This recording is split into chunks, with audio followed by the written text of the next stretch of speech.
UP में बारिश ने तोड़ा 20 साल का रिकॉर्ड। 4 दिन तक जारी रहेगी बूंदाबांदी। बीते 2 दिनों से जारी बारिश से प्रदेशवासियों को अभी राहत मिलने की उम्मीद कम है। मौसम विभाग ने 7 जनवरी से 10 जनवरी तक ऑरेंज अलर्ट जारी कर रखा। राजधानी लखनऊ में गुरुवार रात भर हुई बारिश से ठिठुरन बढ़ गई है। हालांकि सुबह राजधानी में और साथ ही आसपास के कुछ जिलों में आसमान साफ होने से लोगों को राहत मिली। कानपुर में गुरुवार से शुक्रवार सुबह तक हुई बारिश में करीब 16 mm दर्ज की गई है और कुछ इलाकों में ओले भी गिरे हैं। बनारस में इंदौर की तर्ज पर बनेगा नाइट बाजार। 6 करोड़ की आएगी लागत। 55 दुकानें बनेगी। सीसीटीवी से होगी निगरानी। स्मार्ट सिटी के तहत वाराणसी में कैट स्टेशन के सामने फूड कोर्ट और ओपन कैफे बनाया जाएगा। रोडवेज बस स्टेशन के सामने वेटिंग एरिया, महिलाओं और पुरुषों के लिए अलग अलग शौचालय, पेयजल की व्यवस्था होगी। इंदौर की तर्ज पर वाराणसी में भी नाइट बाजार लगाया जाएगा। कैट स्टेशन पर आने वाले यात्रियों को 24 घंटे ठेलों पर वह सुविधाएं उपलब्ध कराई जाएगी, जिससे स्मार्ट सिटी के तहत व्यवस्थित किया जाएगा ताकि इंदौर की तरह यहां भी रात में बाजार का लोग लुत्फ उठाए और बनारसी व्यंजन चख सके। यूपी पुलिस की रेडियो शाखा में निकली बम्पर भर्ती। जाने आवेदन से लेकर परीक्षा तक की पूरी डिटेल। नए वर्ष में युवाओं को उत्तर प्रदेश पुलिस भर्ती होने का एक और अवसर मिलेगा। दरोगा भर्ती की परीक्षा संपन्न कराने के बाद उत्तर प्रदेश पुलिस रेडियो संवर्ग में कुल 2430 पदों पर जल्द भर्ती होगी। पुलिस भर्ती व पदोन्नति बोर्ड ने रेडियो संवर्ग में भर्ती 2022 की विज्ञापन जारी कर दी गई है। साथ ही 20 जनवरी से अभ्यर्थी ऑनलाइन पंजीयन करा सकेंगे और 28 जनवरी तक आवेदन शुल्क व आवेदन पत्र ऑनलाइन जमा किया जाएगा। भर्ती बोर्ड ने आवेदन शुल्क 400 रुपये निर्धारित किया है।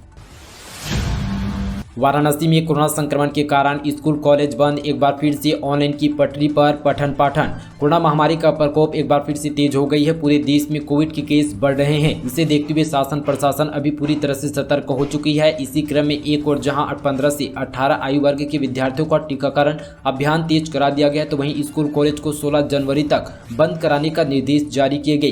सभी विद्यालयों को कक्षा 11वीं 12वीं की कक्षाएं अब ऑनलाइन चलाने का निर्देश दिया गया ताकि विद्यार्थियों का पठन पाठन प्रभावित न हो सके।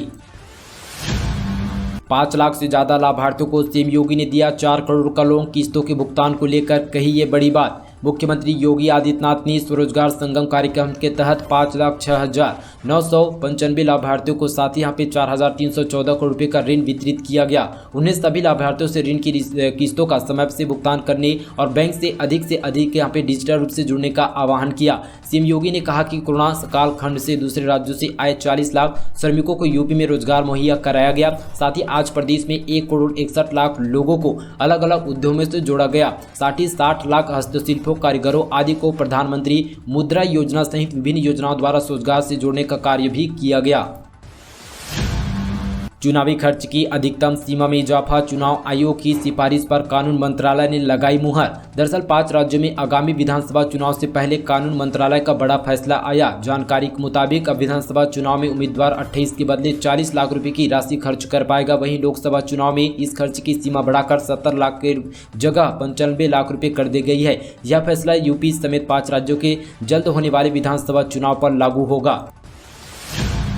संभल में पुलिस और गो तस्करों के बीच मुठभेड़। एक तस्कर को लगी गोली, 3 गिरफ्तार। संभल के असमोली थाना क्षेत्र में शुक्रवार को सुबह पुलिस और साथी गो तस्करों के बीच मुठभेड़ हो गई। दोनों से यहां पे हुई फायरिंग में एक यहां पे गो तस्करों के पैर में गोली लग गई, जिससे वह घायल हो गया। साथ ही पुलिस ने घेराबंदी कर मौके में 3 तस्करों को गिरफ्तार कर लिया। इसमें कब्जे से यहां पे 30 तमंचे और साथ ही बेसहारा पशु बाइक भी बरामद किया गया और साथ ही मुठभेड़ की सूचना पर सीओ और एसपी मौके पर पहुंच गए। घायल को सामुदायिक स्वास्थ्य केंद्र पर भर्ती कराया गया। लखनऊ में कोरोना का कहर बढ़ा। 537 नए पॉजिटिव केस। इस इलाके में सबसे ज्यादा मरीज। राजधानी लखनऊ में कोरोना का प्रकोप तेजी से बढ़ रहा है। वहीं आज यानी शुक्रवार को 537 लोग यहां पे कोरोना की संक्रमण से पुष्टि हो चुकी है। सबसे ज्यादा कोरोना का कहर अलीगंज में बरपा रही है। साथ ही 118 लोग कोरोना वायरस की पुष्टि की गई है। चिन्हट में साथ ही 80 लोग वायरस की चपेट में आ चुके हैं। लखनऊ में एक्टिव केसेस की संख्या बढ़कर 1690 हो चुकी है। भारत में टूटा कोरोना वायरस का रिकॉर्ड। पिछले 24 घंटों में आए 1 लाख से ज्यादा केस। केंद्रीय स्वास्थ्य मंत्रालय की तरफ से जारी आंकड़ों के अनुसार भारत देश में पिछले 24 घंटों में 1,17,100 से ज्यादा नए मामले सामने आए। इसी के साथ देश में अत्यधिक संक्रमणीय कोरोना वायरस वेरिएंट ओमिक्रॉन के कुल मामलों की तादाद 3007 तक पहुंच गई है। अयोध्या, लखनऊ समेत कई शहरों में रात 11:59 पर भूकंप के झटके, साथ ही 4.3 थी तीव्रता। नेपाल रहा केंद्र। अयोध्या, लखनऊ, गोरखपुर समेत यूपी के कई शहरों में गुरुवार देर रात यहां 11:59 पर भूकंप के झटके महसूस किए गए। इसकी तीव्रता रिवर्ट पैमाने पर 4.3 मापी गई है। भूकंप का केंद्र यूपी समेत करीब यहाँ पे 300 किलोमीटर दूर नेपाल का बंगबल बताया जा रहा है। यहाँ पे सेंट्रल फॉर साइकोलॉजी के मुताबिक यह रात 11:59 पर भूकंप आया था। हालांकि देर रात लोग सो रहे थे, इसलिए अधिकांश लोगों को झटके तक महसूस नहीं हो पाए। हालांकि भूकंप से किसी तरह की जानमाल के नुकसान की खबर नहीं है। यूपी सरकार ने रोडवेज के कर्मचारियों को दी सौगात, बस संचालक संविदा से होंगे नियमित। साथ ही उत्तर प्रदेश राज्य सड़क परिवहन निगम ने संविदा पर कार्य कर रहे संचालकों को नियमित करने की कामयाबी शुरू कर दी है। इसी के तहत प्रदेश भर से ऐसे संविदा संचालकों की सूची मांगी गई है जो 2001 से संविदा पर भर्ती हुए थे। संविदा कर्मचारी व यूनियन की ओर से लंबे समय से संविदा संचालकों को नियमित करने की मांग की जा रही थी। इस पर कार्य करते हुए निगम ने साथ ही वर्ष 2001 तक के निगम में संविदा पर भर्ती सभी संचालकों को नियमित करने पर मना लिया गया।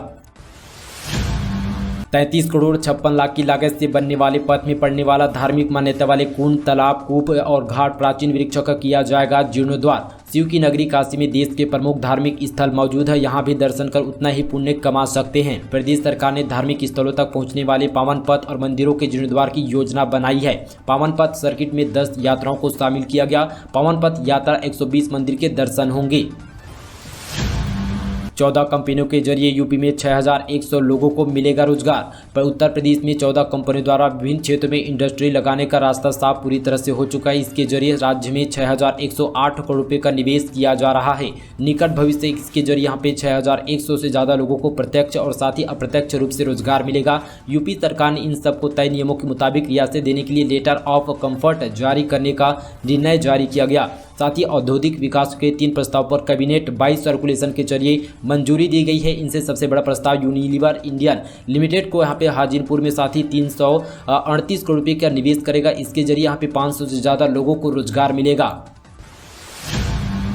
अब रेलवे स्टेशन पर ही मिलेगी मोबाइल रिचार्ज, बिजली बिल और टैक्स फाइलिंग की सुविधाएं, ऐसे उठाएं लाभ। रेलटेल की तरफ से दी गई जानकारी के अनुसार CSC यानी कॉमन सर्विस सेंटर पर टिकट बुकिंग, वोटर कार्ड और साथ ही मोबाइल रिचार्ज, बिजली bill, PAN card, banking, insurance, Aadhaar card जैसी सभी सुविधाएं यहां पर मिल पाएगी। भारत नेपाल को जोड़ने वाली महाकाली नदी पर बनेगा पुल, दोनों देश के लोगों को होगा फायदा। प्रधानमंत्री मोदी की अध्यक्षता में हुई केंद्रीय मंत्रिमंडल की बैठक में इस प्रस्ताव को मंजूरी दी गई।